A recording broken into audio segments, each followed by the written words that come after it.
Tahu-tahu di sebelah kanan itu saya lihat ada balai-balai bang, atap sirap balai-balai gitu dan banyak anak-anak, bapak-bapak, ibu-ibu ngumpul di situ. Yang anehnya tuh lampunya lampu sentir. Saya jalan kaki, mereka diam, mereka nggak ngomong apa-apa, ngeliatin saya semua. Nah, 5 meter sebelah kiri saya lihat ada perempuan pakai daster, dia bawa lilin gitu, lilinnya gede banget. Diambil di dalam lemari itu ada bungkusan itu. Jadi bungkusan itu dikresek hitam, ya. Dalam kresek hitam itu ada bungkusan plastik putih transparan, tapi warnanya merah. Dan di kresek itu ada tulisan dalam bahasa Batak. Jadi apa yang kamu minta pasti akan terwujud. Dan 4 anak-anaknya disebut di situ.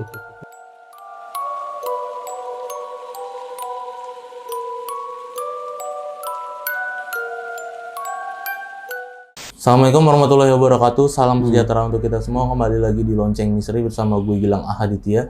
Dan kali ini nih gue kedatangan seseorang yang bakal nyeritain pengalaman horornya atau pengalaman spiritualnya ketika dia melakukan eksorsisme ya dari mereka-mereka nih yang terlibat dalam kuasa gelap. Ya, narasumber gue kali ini seorang pendeta. Di sebelah gue udah ada Pak Boy. Halo Pak. Selamat siang, selamat sore. Siang. Kita ini udah sore ya, udah sore. Ya, thank you Pak udah datang jauh-jauh dari Tangerang ke Bekasi. Terima kasih juga udah diundang. Wah ini luar biasa nih, kita beruntung banget nih kedatangan Pak Boy di sini. Dan Pak Boy hari ini bakal nyeritain ya Pak ya, pengalaman-pengalaman horor atau spiritualnya ketika melakukan eksorsisme dengan yang itu ya tadi ya kita obrolin di depan. Itu banyak banget Pak ya, maksudnya kejadian-kejadian horornya itu yang kayak di TV-TV nih yang saya tonton nih, saya penasaran itu beneran kejadian ya ternyata ya. Iya, beneran kejadian benar kejadian dan kadang-kadang itu tidak diekspos. Kadang itu jadi masalah keluarga ya, malu atau apa keluarganya atau enggak itu jadi di masalah gereja ya, jadi nggak diekspos keluar. Oh, jadi itu kadang ditutupin ya ternyata ya. Dan Pak Boy sendiri itu jadi pendeta dari tahun berapa Pak? Awal-awal ya, jadi sekolah teologi itu tahun 91. 91, jadi kalau misalnya di Google itu dicari Danny Boy menjadi psycho karena kematian kakak, itu ada tuh kesaksian saya di situ sebelum jadi pendeta. Gitu. Jadi sebelum saya jadi pendeta ya saya orang yang terhilang, tapi Tuhan angkat, Tuhan pulihkan, dan saya sekolah teologi tahun 91. Dari situlah mulai saya semakin paham dengan apa yang saya alami. Yang saya bilang waktu kecil itu suka ngeliat yang enggak, itu yang hal menyeramkan. Gitu. Dan pertama kali melakukan eksorsisme ini tahun berapa Pak? 93-an. 93-an sudah pertama kali melakukan. Pertama kali 93 itu langsung ya. Kalau yang melihat-lihat itu kan dari kecil ya, dari kecil udah tahu, udah sampai nangis-nangis. Tapi kalau yang benar-benar terlibat pelepasan itu, eksorsisme itu tahun 93 ya, 93-94 dengan salah seorang rekan pelayan gereja juga. Ya mungkin ditahan dulu ya ceritanya. Ini tadi bincang-bincang gue sedikit nih sama Pak Boy. Ini baru dikit aja gue udah kayak penasaran banget nih. Pokoknya sahabat lonceng kali ini harus nonton videonya dari awal sampai habis karena ini sesuatu yang baru juga ya di Lonceng Misteri. Dan buat kalian yang ingin jadi narasumber, datang langsung ke studio Lonceng Misteri sama seperti Pak Boy ini. Caranya gampang banget, terutama yang tinggal di daerah Jabodetabek ya. Kalian bisa langsung mampir aja ke Instagram kita di @loncengmisteri, bisa langsung DM aja di situ. Dan ya udah Pak Boy, mungkin kita tidak seberlama-lama lagi, langsung kita mulai aja nih ceritanya. Oke, baik. Terima kasih.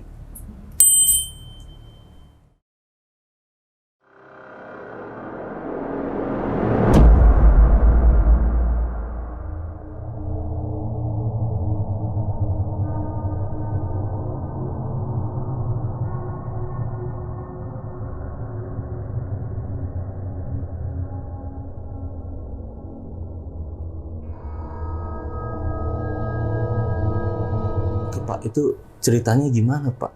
Saya di Bandung itu suka diminta untuk melayani orang-orang yang rumahnya diganggu, minta saya doakan karena latar belakang saya pendeta hamba Tuhan, dan orang sakit, misalnya orang pakai kayak pemakai itu ya, opo-opo gitu, saya nggak tahu bisa saya tahu seperti itu, itu punya kepekaan gitu. Dan satu kali saya lagi mendoakan ibu-ibu, beliau divonis kanker stadium akhir, umurnya 60-an ya waktu itu, di rumah sakit Immanuel. Waktu saya doa dengan beliau udah pakai oksigen gitu ya, udah ngap gitu. Terus saya bilang, Inang, kalau dalam bahasa itu kan, Inang, izin saya boleh berdoa ya di rumah Inang ya. Kelihatannya rumah Inang ya ada masalah gitu. Iya Pak Pendeta, silakan Pak Pendeta. Datang aja ke rumah. Rumahnya di Antapani tuh, di perumahan Antapani. Lalu saya sebelum hari H saya puasa dulu karena itu udah kebiasaan. Puasa, doa puasa, baru 3 hari doa puasa gitu, baru saya ke rumahnya, ke rumah ibu tersebut dengan anaknya ikut 1 orang dan keponakannya satu orang, keponakannya. Lalu tiba di depan rumah itu, saya nggak tahu ya Bang, saya lihat nggak kelihatan dari luar, tapi saya bilang, itu di atas di ambang pintu, turunin di atas pintu tuh ada kertas gitu. Saya minta tolong anaknya. Anaknya juga nggak tahu bahwa itu kan orang tuanya kan, dia kan udah nggak tinggal di situ kan. Anaknya udah pada kawin semua. Bener, dia naik ke atas pakai kursi, ada bungkusan gitu loh. Bungkusannya ya bungkusan ya apalagi lah di atas pintu gitu kan. Dia turunin gitu. Dia turunin, terus saya masuk ke dalam rumah, saya bilang, itu di lemari di kamar utama ada bungkusan plastik dalam lemarinya, itu ambil. Ketika dia masuk kamar, ya betul, dia ambil di dalam lemari itu ada bungkusan itu. Jadi bungkusan itu di kresek hitam. Ya. Dalam kresek hitam itu ada bungkusan plastik putih transparan. Tapi warnanya merah. Dan di kresek itu ada tulisan dalam bahasa Batak. Jadi apa yang kamu minta pasti akan terwujud. Dan 4 anak-anaknya disebut di situ. Suaminya udah meninggal, ibu ini. Udah meninggal suaminya. Udah lama meninggal. Ini suaminya yang ini. Lalu habis itu barulah kita bakar semua di belakang. Apinya beda. Bukan kayak bakaran biasa. Padahal kita bakar cuma pakai minyak tanah, tapi itu apinya beda. Ternyata itu darah. Dan itu udah puluhan tahun. Si kertasnya ini? Iya, yang di plastik itu tuh darah. Tapi anehnya nggak amis. Tapi itu darah. Jadi seperti udah diikat mereka. Dibakar, itu anehnya luar biasa. Apinya tuh luar biasa. Habis itu di halaman belakang kita bakar. Udah selesai itu kita duduk di ruang belakang dekat meja makannya. Kita doa. Anaknya di sini, saya di sini, keponakannya di sini. Nah, saudara sini. Lalu waktu doa nih, misalnya gini Bang, kita kan kita tutup mata gini nih Bang. Tapi kan kayak gini kan, ya pasti tahu dong. Ini pasti kan biarpun tutup mata pasti kan ada bayang kelihatan, berasa lah ini nih. Nah, bener. Itu diganggu saya. Waktu saya lagi doa gitu, kita nyanyi, doa gitu, itu diganggu. Wah, itu gini. Brrrr, gitu. Saya tetap doa konsentrasi. Anaknya, palanya digini-gini. Gini anaknya, palanya digini-gini. Anaknya. Tapi anak tetap doa. Tapi palanya digini-gini.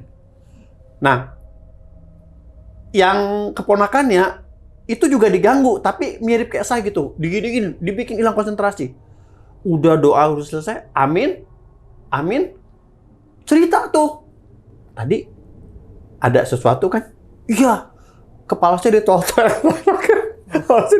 Gitu. Kepala digini-gini ya. Saya juga sama, saya juga digini-gini. Yang satu juga cerita, diganggu gitu. Oke, Kita pulang, selesai semua. Sampai 3 hari kemudian dapat kabar, berita gembira. Ibu yang sakit itu sembuh sehat. Karena sudah dipulihkan juga rumahnya juga, dia sembuh walaupun dia masih ada penyakit yang beliau alami, tapi dia sehat sembuh dan 4 tahun kemudian baru meninggal. Tapi hari itu udah di ICU masalahnya. Sembuh ya? Ya. Udah di ICU? Iya. Pulih. Nah itu saya pikir ada hubungannya sama ini nih. Benar. Ada hubungannya, sangat ada hubungan dengan ini. Jadi ketika itu 4 tahun kemudian beliau baru meninggal, tapi meninggal udah bersih, udah enak, udah senang lah ya. Benar. Nah, pembantunya mungkin 2 minggu dari pas saya doakan rumahnya itu, pembantunya didatengin sama perempuan lagi tidur. Kamu ajak-ajak pendeta ke sini katanya. Ngapain kamu ngajak-ngajak pendeta dari rumah ini? Saya nggak takut, kata perempuan itu. Saya akan datang lebih banyak lagi. Dibilang gitu ke pembantunya. Pembantunya cerita ke ibu ini sebelum meninggal, ibu ini kan cerita lagi ke keluarga besar. Tapi ternyata rumah itu aman. Tadinya sebelum didoakan itu darah nyecer-nyecer bang, darah nyecer-nyecer. Padahal mereka nggak piara kucing, nggak piara anjing, netes aja darah di rumah itu. Tunggu, ini kejadiannya tahun berapa Pak? Mungkin tadi saya kesek. 2007 udah lama banget ya. 2007. Oke, dan yang Bapak tahu ini darahnya ini darah apa Pak? Ya. Darah manusia, Setan. darah manusia kah? No. Itu perbuatan iblis. Oh, Itu setan. Karena kan masih ada yang di lemari itu kan darah. iya. Nyimpen darah itu kan. Nah itu darah karena nggak ada siapa-siapa. Itu muncul aja begitu. Yang nulis nama segala macam itu kertasnya itu Almarhum suaminya. suaminya. Dia ada, berarti dia saya Iya. asumsikan dia ada Sangat. buat perbuatan itu ya. Sangat. Kesana Anaknya ya? pun kaget. Oh ternyata udah setua ini baru tahu papanya aktif seperti itu. Dan yang kena imbas istrinya. Iya. Dan sisi rumahnya. Iya. Tentu saja Dan ya. sisi rumahnya. Ya.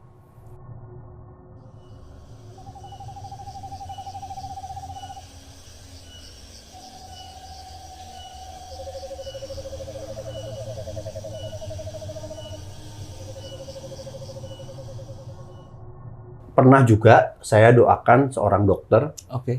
di Bandung, beliau udah koma juga di ICU. Istrinya yang minta, ya, istrinya teman rekan kerja kami waktu di Bandung, di klinik di Bandung. Pak Pendeta tolong doain suami saya lagi di ICU. Ya oke kan. Lalu saya doa, suaminya di ICU. Dan waktu saya doa, saya dengan almarhum teman saya udah meninggal yang ikut doa dengan saya. Saya rasa ada sesuatu dokter ini. Kayaknya dia ada sesuatu deh. Saya sebut nama teman saya tuh. Masa Pak Boy? Iya kayaknya ada sesuatu nih. Saya rasa waktu doa tuh nggak nyaman lah. Lalu saya pulang kerja pagi-pagi ketemu sama istrinya. Sebenarnya kan takut juga ya Bang ya. Kalau nanya gitu kan ya nama suami lagi koma ya. Kita kan rasanya nggak sopan dia nanya gitu. Tapi saya nggak bisa tahan gitu. Saya bilang, dok maaf dok. Saya doain suami dokter tadi malam kayaknya ini deh dok. Suami ada pegangan sesuatu dok. Maaf ya dok. Bener apa enggak saya juga. Tapi saya yakin saya nggak salah dok. Iya Pak bener Pak. Oh gitu bener berarti ya. kan. Saya nggak salah berarti gitu. Ya amin. Ya udah. Sekarang gini dok. Dokter minta tolong doakan aja tokoh agama gitu doakan. Nanti saya juga akan doa khusus gitu. Itu ada di kantongnya Pak. Jadi waktu saya doa tuh ada di kantongnya ternyata bungkusan itu ya. Setelah itu besoknya dokter ini bawa bungkusan itu ke tempat praktek kami. Saya sebagai konselor tenaga konselor, dokter ini sebagai tenaga medis. Lalu kita sama-sama buka di situ di ruangannya itu. Nih Pak Pendeta nih, dua yang satu besar bungkusannya, yang satu lebih kecil. Dibungkus kertas putih dua-duanya. Waktu di atas meja dokter itu tahu-tahu pintu kerjanya itu diketok-ketok tuh. kenceng, tuk tuk tuk. Tuh, kok ada pasirnya begini kan harusnya belum ada tuh sore ya. Kita buka memang saya buka nggak ada orang. Lalu saya lihat lagi bungkusnya itu saya buka. Nah yang besar itu saya buka ternyata itu pas saya buka itu memang ada wangi-wangi juga tulisan bahasa Arab. Oke, kayak jira gitu ya. Iya. Kertas gitu. Iya, yang satu agak besar bungkusnya itu tulisan bahasa Arab. Nah yang kecil itu saya buka itu kayak daun-daun kering, Bang. Tapi wangi, kayak antara gaharu atau apa gitu, gaharu atau kemenyan gitu dicampur gitu. Terus saya bilang, "Dok, izin ya Dok, saya bawa ke samping, saya mau bakar gitu, doa mau bakar." Gitu. Nah, saya bawa ke samping tuh di pinggir jalan di tempat kerja saya. Itu berasa banget, Bang. Waktu saya bakar, saya minta ISS minyak tanah gitu, waktu saya bakar itu berasa kayak udah mau masuk, berasa gini. Saya kan sembari tutup mata dulu, berasa dia mau masuk, berasa. Tapi nggak dapat, nggak masuk. Tapi gue capek. Gue capek. Pakai tenaga kayak gitu kan, konsentrasi kan. Gue capek. Itu jam 6. Udah jam 6 lewat. Udah agak gelap gitu. Gue nggak langsung pulang hari itu. Di lantai itu gue main tenis meja. Sampai 7:30 gue main tenis meja. Pulang. Sampai rumah. Orang rumah bilang,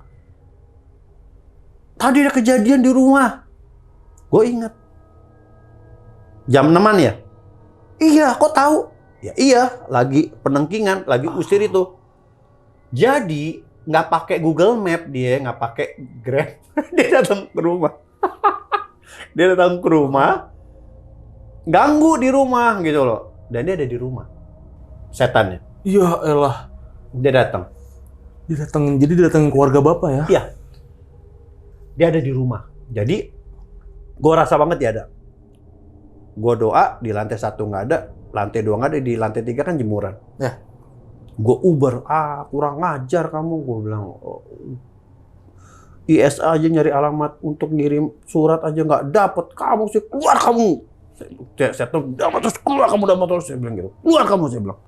Kamu nggak boleh ada di sini. Udah, dia pergi. Setelah itu ya, rumah aman. Dan dokter ini, istri dari dokter ini, saya cerita peristiwa ini. Saya cerita, ternyata kuasa gelap ini, setan ini, yang ganggu dia dengan sosok yang seperti ini, yang ganggu dia selama ini, sampai suaminya meninggal. Jadi tidur didatengin, orangnya tinggi, gede, hitam gitu, badannya serem gitu. Datengin, kayak mau perkosa dia gitu. Itu ganggu terus sama dia. Ternyata dari isinya itu, Bang, yang kertas itu, ya dua itu, gitu.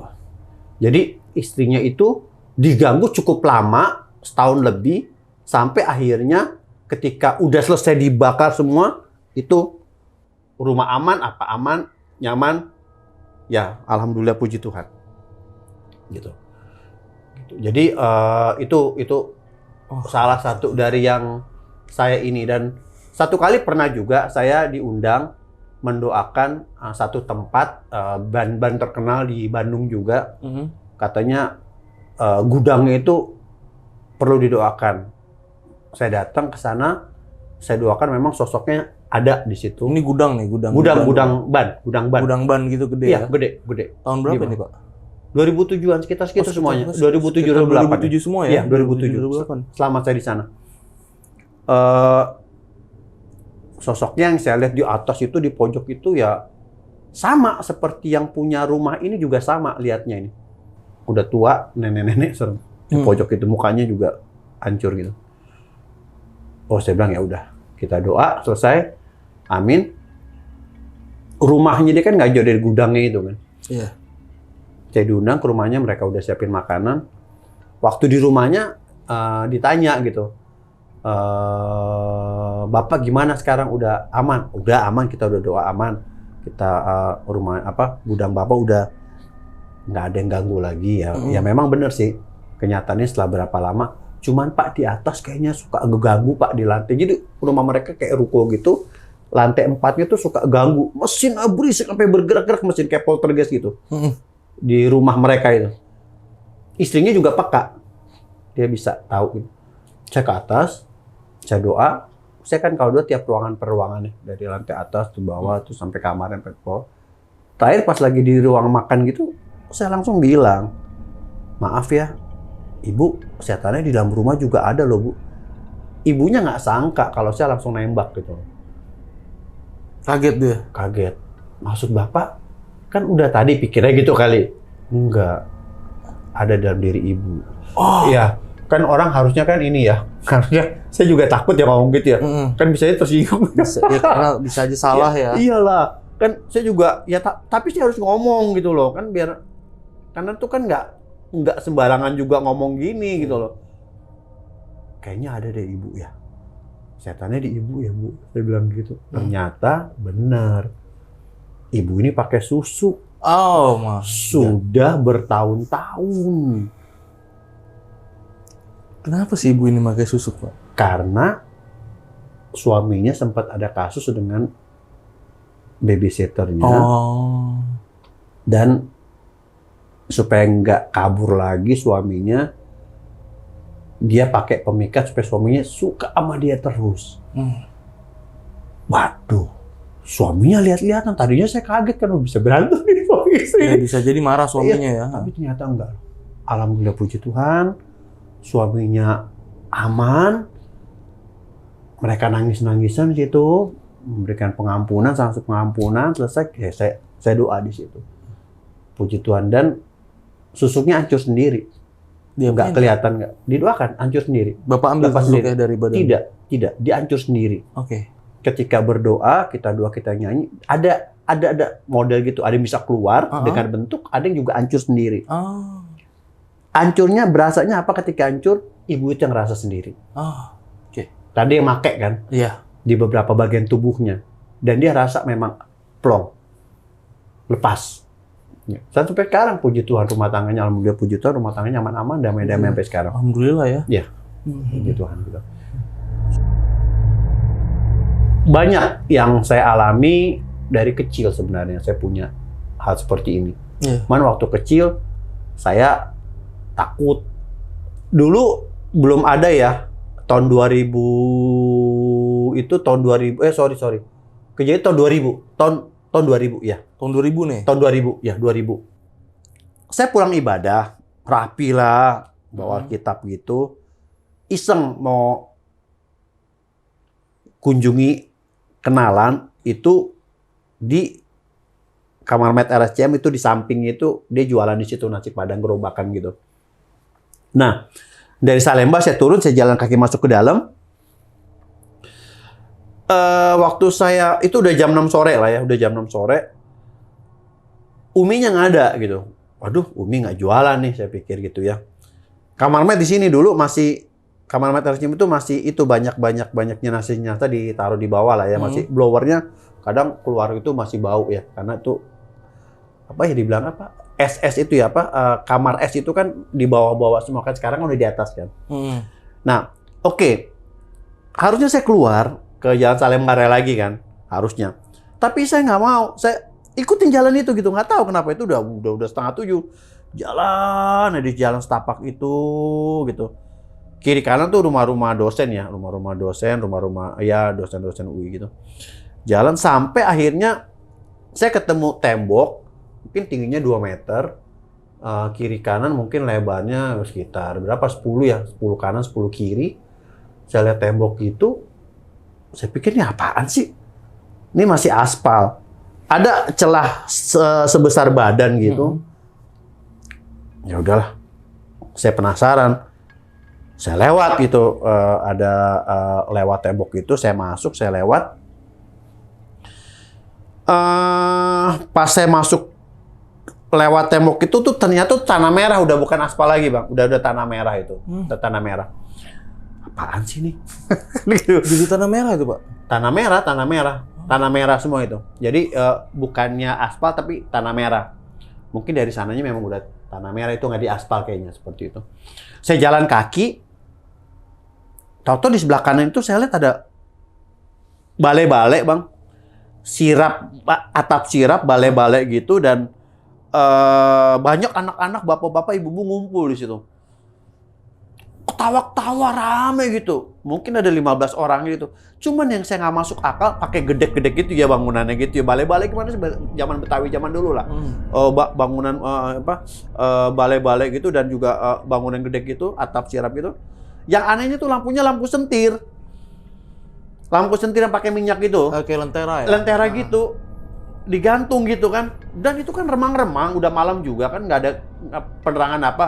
Saya cuma lihat ada gerakan orang-orang rame. Nah, pas lagi jalan gitu, menuju sebelah sana kira-kira 20 meter dari saya itu ada lampu di situ, bangunan dan lampu. Mereka diem. Saya jalan kaki, mereka diem. Mereka nggak ngomong apa-apa. Ngeliatin saya semua. Waduh, saya pikir palasnya udah gede tuh. Saya langsung udah gede, udah merinding. Waduh, apa ini? Saya nyanyi, saya doa dalam agama saya. Nah, kira-kira itu jarak bangunan itu 5 meter. Nah, 5 meter sebelah kiri saya lihat ada perempuan, badannya bagus, pakai dasternya sepaha gitu. You can see ya. Kembang-kembang, saya masih itu kembang-kembang putih, warnanya cerah gitu. Terus badannya bagus, sekol gitu. Dia bawa lilin gitu. Lilinnya gede banget. Tapi apinya anehnya enggak kena angin, nggak apa tuh kan tanah lapang harusnya ada angin ya. Ya harusnya. Apinya tetap nyala gitu. Jalan berlawanan gini ke arah saya tapi berlawanan jarak 5 meter dari saya gitu. Terus bawa gitu terus pelan gitu. Saya pikir, Tuhan ini apa Tuhan? Saya pikir, udah saya doa, saya nyanyi, pokoknya saya mau ke gedung itulah. Saya udah nggak berani lagi lihat ikan paus gede banget.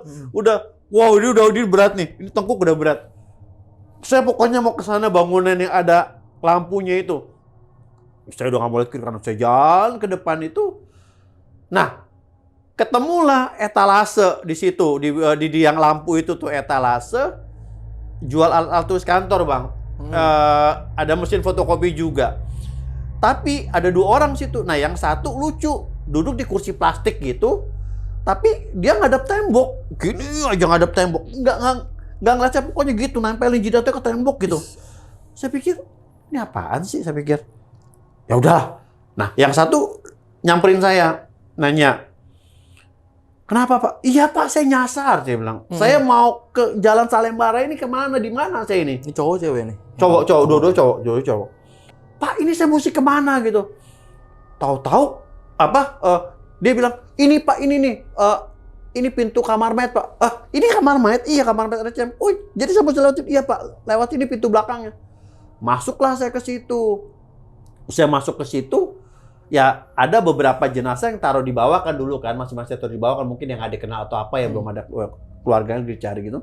Saya jalan, wah itu udah jalan dengan duk-dak, udah doa terus. Nah, berpapasan dengan petugas jaga kamar mayat. Ya jujur saat itu gue juga kaget antara orang apa bukan nih orang. Kan gue udah ngalamin yang enggak kan. Ternyata dia juga kayaknya orang juga situ. Dia juga kaget ngeliat gue. Bapak maaf Pak, saya nyasar, saya bukan mayat Pak. Saya nyasar, saya mau keluar, saya bingung mau kemana. Dia diem aja ngeliatin saya gitu, kayak mukanya tegang gitu. Kayak udah aneh ya gitu. Iyalah, ya aneh lah masa keluar dari kamar mayat. Iya, ngapain dari kamar mayat? Ya udah akhirnya gue keluar buru-buru sampai ke Salemba, gue kabur, gue cepet jalan, gue keluar, gue naik bis pulang. Sampai di rumah gue cerita sama mama, wah ini Denny ngalamin. Aduh kamu ngapain? Tapi mau balik lagi. Kapan kamu balik lagi? Nah, seminggu kemudian balik lagi. Balik lagi, penasaran. Bener nggak tuh gedek gitu dan ya apa yang saya lihat di tanah lapang itu apa gitu. Saya balik lagi. Saya parkir mobil, saya balik lagi. Saya jalan ngikutin jalan setapak itu tuh. Saya ngikutin, bener. Itu tanah merah, memang tuh sore ya, jam 4 gitu. Itu bener tanah merah, dari aspal tuh tanah merah dan saya lihat ke kanan, jalan gitu menuju yang bangunan yang sebelah sana. Memang nggak ada rumah Betawi, nggak ada rumah sirap-sirap itu nggak ada, kosong nggak ada, ya nggak ada, iya nggak ada. Dan saya jalan terus sampai di pintu yang sana, yang itu kata pintu belakang kamar mayat RCM. Saya datang ke sana juga, saya buka gitu, saya masuk, saya ngobrol sama petugasnya, saya tanya Pak, maaf Pak, saya mau tanya ada petugasnya di dalam. Saya kemarin nyasar minggu lalu Pak, saya ya ketemu rumah Betawi ternyata nggak ada ya Pak. Terus saya lihat tadi di pintu tadi tuh ada, waktu minggu lalu tuh ada yang jual itu Pak, alat-alat tulis kantor, terus ada fotokopi, mesin fotokopi, yang jaga 2 orang Pak. Pak, kata pegawai itu. Mana ada sih Pak di belakang kamar mayat yang mau fotokopi sama mau beli alat tulis kantor, siapa Pak? Oh, saya cuma gitu. Oh oke. Ya udah, berarti memang semuanya itu ya sesuatu yang Iya, di luar dunia kita lah. Iya benar. Gila. Tanah merah itu yang saya injek, yang saya jalan itu ternyata memang konon, yang atau bener apa enggak ya, konon ya itu untuk tempat untuk menguburkan atau mayat nggak dikenal atau apa ya di situ, mungkin hasil otopsi atau apa mungkin di situ. Oh, isi tanpa nama itu, ya? Iya, itu konon nggak tahu lah benar apa enggak. Tapi tahun 2000 saya balik lagi, 2018 saya iseng saya balik lagi ke situ. Ya kamar mayat itu udah berubah jauh, udah bagus. Di bawah nggak ada lagi yang mayat-mayat itu, blur udah nggak ada lagi. Oh, bangunan udah banyak berubah, dan di atas itu udah kamar mayat otopsi itu di atas sekarang. Saya ikutin jalan itu lagi, masih ada jalannya, masih ada jalan masih ada. Tapi sekarang udah dipagar. Udah dipagar. Itu yang tempat Bapak nyasar itu jadi tempat apa sekarang? Masih tanah kosong, cuman nggak jarak 20 meter lagi. Kayaknya udah ada bangunan-bangunan baru. Jadi nggak terlalu lebar lagi tanahnya, tapi masih ada tanah merah ini, masih ada. Masih ada ya sekarang ya? Masih ada. Tapi pagarnya digembok. Oh. Nggak tahu lah itu kenapa sampai seperti itu. Apa SOP-nya nggak tahu. Tapi itulah, itu yang saya alami lah. Dan kaget, tapi ya bersyukur aja lah bahwa roh yang dalam diri kita lebih besar dari roh dalam dunia ini. Sehingga kita bisa mengalahkan kuasa kegelapan. Itu. Wah, ini luar biasa banget ini ya, cerita-cerita dari Pak Boy ini. Gila. Ya makasih. Saya udah diundang, makasih banget nih. Dari tadi dengerin, maksudnya ini sesuatu yang baru Pak di Lonceng Misteri, karena kita baru dapat cerita dari Pak Boy nih, dari seorang pendeta ya kan, tentang ya menolong orang, pembersihan dari yang tadi kuasa gelap gitu kan. Apa Bapak kalau nyebutnya biasanya kalau di Bapak? Kekuatan penengkingan atau eksorsisme. Eksorsisme. Iya tuh, karena selama ini saya cuma lihat di film-film doang Pak. Terutama di filmnya Exorcism Emily Rose tuh. Karena itu kan katanya juga dari kisah nyata ya. Iya. Dan sekarang makamnya si Emily Rose ini jadi tempatnya jadi tempat kayak keramat gitu ya di sana ya, di luar negeri sana. Dan itu ada, itu nyata. Itu nyata. Emang nyata sih. Itu nyata. Foto-fotonya juga ada kok. Nyata. Kalau mau cek di Google ada foto-fotonya. Sampai yang badannya biru-biru segala macam. Wah gila. Tapi di Indonesia belum ada yang sampai kayak gitu ya untungnya. Belum ada yang sampai kayak si Emily Rose ini. Apa udah ada? Mungkin udah ada, tapi belum terekspos. Dan tidak ada yang mau mengekspos. Karena biasanya itu kan kalau kasus-kasus kayak gitu kan ya rahasia keluarga. Rahasia gereja. Itu kan nggak semua bisa diekspos. Benar. Tapi Bapak cerita kayak gini nggak masalah Pak? Nggak ada masalah, dan mereka udah tahu. Saya juga suka diminta pelayanan seperti itu. Nggak ada masalah. Luar biasa. Mereka udah tahu. Oke, mantep. Gitu. Pak Boy, misalnya Pak Boy sampai sekarang masih melakukan pelayanan kan ya? Masih. Itu Bapak ada megang apa gitu, maksudnya alat yang Bapak bawa tuh hanya Alkitab saja atau gimana Pak? Oke. Media saya yang terutama adalah yang tadi saya bilang. Alkitab terutama. Alkitab itu media utama saya, bahwa roh yang dalam diri kita lebih besar daripada roh dalam dunia ini, sehingga kita bisa mengalahkan kuasa kegelapan. Itu ayat saya, pegangan saya itu di situ.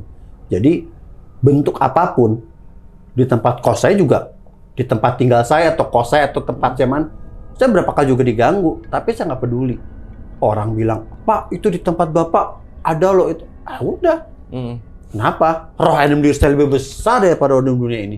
Saya nggak perlu takut kuasa kegelapan. Itu prinsipnya. Jadi media cuma Alkitab. Alkitab aja. Tapi rata-rata emang apakah sama? Apakah setiap pendeta yang melakukan pembicaraan ini beda-beda kadang, Pak. Beda-beda. Beda-beda ya. Beda-beda. Kalau saya sendiri dengan Alkitab saja, dengan doa, dengan pujian itu juga udah cukup. Udah cukup ya. Enough, itu udah cukup.